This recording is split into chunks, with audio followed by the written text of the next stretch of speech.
bagian ujung, di bagian ujung ini. Nah, ini tanaman putri malu ya. Iya, putri malu nih, bagian ujung atau bagian tunas. Nah, bagian tunas ini kan udah jadi tumbuhan ya. Kalau bagian tunas itu biji ya, dari biji-biji ya. Nah, bagian ujung akar ada, ataupun pada bagian lembar daun. Nah, tumbuhan itu ada yang berkembangnya melalui lebar daunnya ini ya. Nah, tumbuhan dapat menanggap rangsangan yang diterima. Hal ini disebutkan juga dengan iritabilitas, yaitu kepekahan terhadap rangsangan.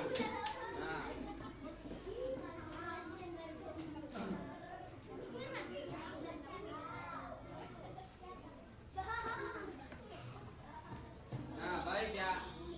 Ini tumbuhan putri malu ini berkembang. Nah, banyak kita jumpai tumbuhan putri malu ini banyak di pekarangan ataupun di tanggul-tanggul ya. Nih, tanaman putri malu. Ini putri malu ketika kita sentuh, ketika kita sentuh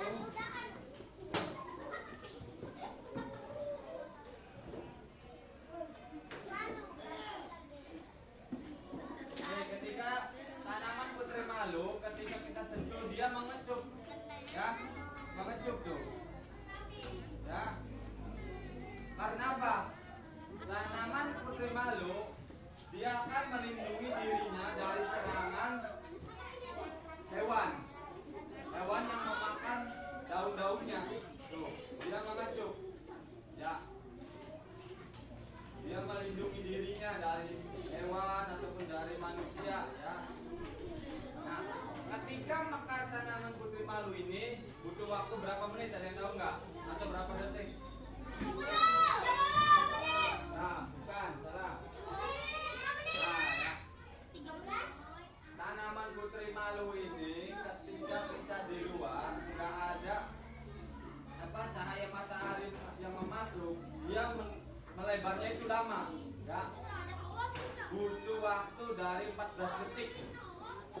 Kalau tertutup sama cahaya, kalau misalkan terbuka seperti yang di halaman sekolah atau apa ini, dia akan cepat megarnya ini. Kalau di sini kan ini nih, kalau ini yang megarnya ini lama ya, karena nggak ada sinar matahari di dalam ruangan ini. Kalau misalkan di luar di halaman itu, ini akan megarnya cepat 14 detik kalau kita menghitung. Ya. Nah, ini tanaman putri malu ini tanaman yang enggak memanjang. Tanaman putri malu ini merambat. Ya, semakin dia tumbuh, semakin dia merambat. Nah, misalkan nih, kalau pohon mangga itu tumbuhnya ke atas, ya kan? Merambatnya dan berbuah di atas. Nah, kalau putri malu ini enggak, dia merambat.